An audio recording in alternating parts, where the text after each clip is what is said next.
আসেন আমরা সবাই সর্বপ্রথম আল্লাহ তাবারক ওয়া তাআলার হামদ ও সানা বয়ান করি, বলেন আলহামদুলিল্লাহ। আলহামদুলিল্লাহ। দ্বিতীয়তে রাসূল পাক সাল্লাল্লাহু তাআলা আলাইহি ওয়াসাল্লামের পবিত্র রওজা মুবারকে অন্তরের গভীর স্থল থেকে ভালোবাসার সহিত দুরূদ শরীফ পড়ি, বলেন আল্লাহুম্মা সাল্লি আলা সাইয়্যিদিনা মাওলানা মুহাম্মদ ওয়া আলা আলি সাইয়্যিদিনা মাওলানা মুহাম্মদ। আল্লাহুম্মা সাল্লি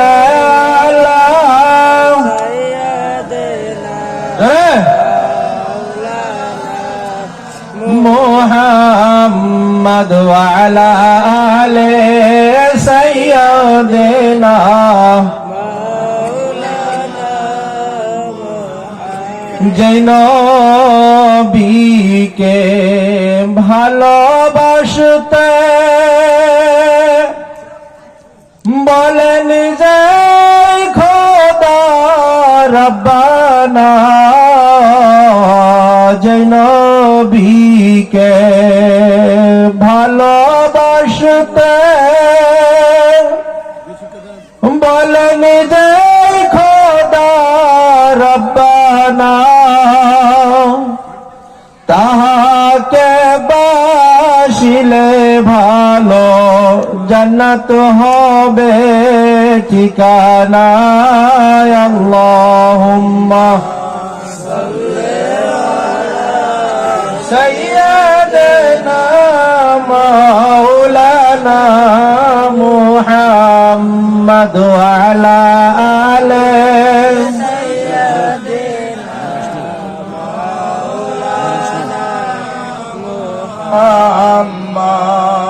Respected chair, my dear audience, my dear mothers and sisters who are sitting behind these cloths. So I want to request everybody who stay out of this pandal, please come to the dais, in front of dais, please sit down. আমার সম্মানিত সভাপতি সাহেব, শ্রদ্ধেয় শ্রোতা বিন্দুগণ, মাননীয় মুরব্বী সমাজ এবং পর্দার আড়ালে থাকা মা এবং বোনেরা, আজকে আমরা ওয়াজ বহু শুনেছি নাকি? ওয়াজের সাথে কোনোদিন রেফারেন্স আপনারা শুনেন নাই। রেফারেন্স বুঝেন না? প্রুফ যেটারে কয়, এভিডেন্স যেটারে কয়, দলিল যেটারে কয়। আজকে ওয়াজ করার কোনো অর্থ নাই। আজকে শুধুমাত্র আমি আপনাদের কাছে দলিল তুলে ধরব। সবাই রেকর্ডিং করেন আর আমার ওয়াজগুলো আপনারা মনে রাখবেন, আমার কথাগুলো মনে রাখবেন। আমি আজকে দুইটা ধারা আপনাদের সম্মুখে রাখবো।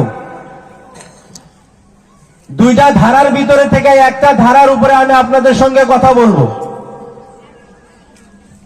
আল্লাহ রাসূল সাল্লাল্লাহু তাআলা আলাইহি ওয়াসাল্লাম এই ইসলাম ধর্ম দিয়ে আমাদেরকে দুইটা ধারা বুঝাইতে গেছে। একটা হইছে আমলের ধারা, একটা হইছে ঈমানের ধারা। আমলের ধারা পৃথিবীর কম আর বেশি সবাই জানে, মানে করে, কিন্তু ঈমানের ধারা জানা কম আছে, মানাও কম আছে। আজকে ঈমান কারে কয়, এই ঈমান আমি আপনাদেরকে বোঝানোর জন্য চেষ্টা করব আল্লাহর কোরআন এবং নবীর হাদিসের মাধ্যম দিয়ে। আমার সঙ্গে আছেন তো? সর্বপ্রথম আল্লাহ তাবারক ওয়া তাআলা পবিত্র কোরআন পাকের ভিতরে বলতেছেন, সূরা বাকারা আয়াত নম্বর 104। কয় নম্বর কইছি? মনে থাকবো না? নাই। আগে আমি ডিফিনেশন করি, ঈমানের ডিফিনেশন কি? What's definition of iman? I mean faithful. ইমানের ডেফিনেশন প্রশংসা। ইমান কাকে বলে? আল্লাহর পবিত্র কোরআন এবং হাদিসের বর্ণনাকে পাওয়া যায়। ইমান হলো রাসূলের মুহাব্বত এক, আর রাসূলের আদব দুই। রাসূলের ইমান পৃথিবীর সমস্ত বস্তুর থেকে দামি বেশি। নামাজ, রোজা, হজ, যাকাত যত ধরনের বন্দেগী আছে ইমানের পরে, আগে ইমান। ইমান থাকলে সবকিছু কবুল, সবকিছু অ্যাকসেপ্টেড। ইমান যদি না থাকে, নো অ্যাকসেপ্টেড, রিজেক্টেড। কথা হয় না নাই? ইমান শক্ত লাগে না নাই? আমলের কথা জীবন ভরে শুনছেন, আজকে ইমানের কথা শোনেন। সূরা বাকারা আয়াত নম্বর 104 আল্লাহ তাবারক তাআলা বলতেছেন, ইয়া আইয়ুহাল্লাযিনা আমানু লা তাকুলু রাঈনা ওয়া কুলু উনজুরনা ওয়াসমাউ ওয়ালিল কাফিরিনা আযাবুন আলীম। সুবহানাল্লাহ গো, সুবহানাল্লাহ গো। আল্লাহ তাবারক তাআলা বলতেছে, আমার সাহাবীরা, এ আমার বান্দারা, রাসূলের সঙ্গে আদব করতে হবে। এখানে দেখেন, ইয়া আইয়ুহাল্লাযিনা আমানু, যারা মুমিন তাদেরকে রাসূল বলতেছে, তাদেরকে আল্লাহ ওয়াহিদ দ্বারা রাসূলের মাধ্যমে জানাই দিতেছে, এই পৃথিবীর জগতের মানুষেরা যারা ঈমান আনছো, তোমরা শোনো। ইয়া আইয়ুহান নাস বলে আল্লাহ ডাক দেয় না, আল্লাহ ইয়া আইয়ুহাল্লাযিনা আমানু বলে ডাকছে। সুবহানাল্লাহ। আমানু মানে যারা ঈমান আনছো তারা শোনো। only who are believe on my prophet Muhammad sallallahu ta'ala alayhi wa sallam, I say them, you should listen, you should necessary to follow my rule. আল্লাহ কইতাছে, ইয়া আইয়ুহাল্লাযিনা আমানু লা তাকুলু রাঈনা। রাঈনা শব্দের অর্থ হইল, আরবি ভাষায় বলা হয় রাহুল। রাহুল ছিলেন না? রাহুল ছিলেন না? নাই। রাখাল, যে গরু রাখে, ছাগল বেড়া রাখে, তারে রাখাল কয়। আরবি ভাষাতে রাঈনা কয়, যার মানে দেখাশোনা করা। আল্লাহ রাসূল সাল্লাল্লাহু আলাইহি ওয়াসাল্লামের সাহাবাগণ রাসূল সাল্লাল্লাহু আলাইহি সাল্লামকে বলতেন, ইয়া রাসূলুল্লাহ রাঈনা। তার মানে কোন ওহী যখন আসতো, আল্লাহ রাসূল সব সাহাবাকে বলে দিতেন। বলে দেওয়ার পরে কিছু কিছু সাহাবা ছিল, তাদের ব্রেন অল্প কমজোর ছিল। কমজোরের কারণে একবার এই কথাটা বুঝতে পারে না। আমার কথা স্পিড হইতেছে নাকি? না বোঝা গেতেছে না? নাই। হাত উঠান যদি বোঝা গেতেছে। মানে জিজ্ঞাসা করলাম এই জন্যই, এর আগে খাগড়াবাড়ি যে প্রোগ্রাম করছি, ওই প্রোগ্রামে বলতে মেলা মানুষে কইছে হুজুর স্পিড কর। স্পিড হয় নাকি? কথা স্পষ্ট আছে না? কথা শোনেন, গলার সুর তো সবই আছে, সুর সারাই একদম শোনেন। সারা দিন খালি মিঠা খান, অল্প জাল আইসক্রিম খাইয়া যান। আল্লাহ রাসূল সাল্লাল্লাহু আলাইহি ওয়াসাল্লাম, আই ওয়ান্ট হট ওয়াটার, গরম পানি যদি আছে প্লিজ কেউ আনতে অল্প সাহায্য করবেন, প্লিজ অল্প পানির দরকার আছে। আল্লাহ রাসূল সাল্লাল্লাহু তাআলা আলাইহি ওয়াসাল্লামকে বললেন, ইয়া রাসূলুল্লাহ আমাদের দিকে অল্প নজর করেন। এই কথাটা কাফের মক্কাবাসীরা শুনতো, তারা অল্প ব্যাকা কইরা কইতো রাঈনা রাঈনা, তার মানে ওই রাহাল, ওই রাখাল। এই কথা আল্লাহ জানে যে আমার নবীর মানিজ্যতকে হানি করতেছে মক্কার কাফেরেরা। এই কথা কোরআনের ভিতরে বলা হয়েছে। আমার সাহাবীরা, আমার নবীর সাহাবীরা, তোমরা শুনে রাখো, আজকাল থেকে তোমরা রাঈনা শব্দ ব্যবহার করবে না। রাঈনা শব্দ ব্যবহার করলে তোমাদের ঈমান চলে যাব। তোমরা কও উনসুরনা ইয়া রাসূলুল্লাহ ওয়াসমাউ ওয়ালিল কাফিরিনা আযাবুন আলীম। ইয়া রাসূলুল্লাহ আমার দিকে অল্প নজরে করম করি। সুবহানাল্লাহ। এই সাধারণ একটা পার্থক্য আল্লাহ নিজের নবীর শানে সহ্য করে না, সহ্য করে না। আসেন 2 নম্বর দলিল, আল্লাহ তাবারক ওয়া তাআলা কোরআন পাকের ভিতরে বলতেছে, আমি অল্প তাড়াতাড়ি কইতেছি, সময় কম, কারণ এভিডেন্স মেলাডি আছে, দলিল মেলাডি আছে। এখন যদি কয়ে শেষ করে না পারি, আগে যদি চিঠি দিয়ে হলে সর্বনাশ। এই জন্য অল্প তাড়াতাড়ি করতেছি। অসুবিধা আছে কি? বাবাজি তোমরা অল্প সামনে আহ, সামনে আহ, বাস্তব জীবন ভরা শুনবাই। আজকে অল্প দলিল শুনে দাও। ফালা ওয়া রাব্বিকা লা ইউমিনু হাত্তা ইউহাক্কিমুকা ফীমা শাজারা বাইনাহুম সুম্মা লা ইয়াজিদু ফি আনফুসিহিম হারাজা মিম্মা কাযাইতা ওয়া ইউসাল্লিমু তাসলিমা। এইটা 65 নম্বর আয়াত সূরা নিসা।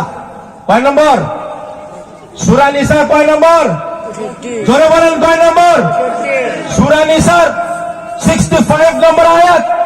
আল্লাহ রাসূল সাল্লাল্লাহু তাআলা আলাইহি ওয়াসাল্লাম মুমিনদেরকে শিখাইতেছে, এ আমার সাহাবীরা তোমরা শুনে নাও, ফালা ওয়া রাব্বিকা, তোমরা কখনো মুমিন হইতেই পারবে না। কি হইতে পারবে না? কি হইতে পারবে না? মুমিন কার কথা?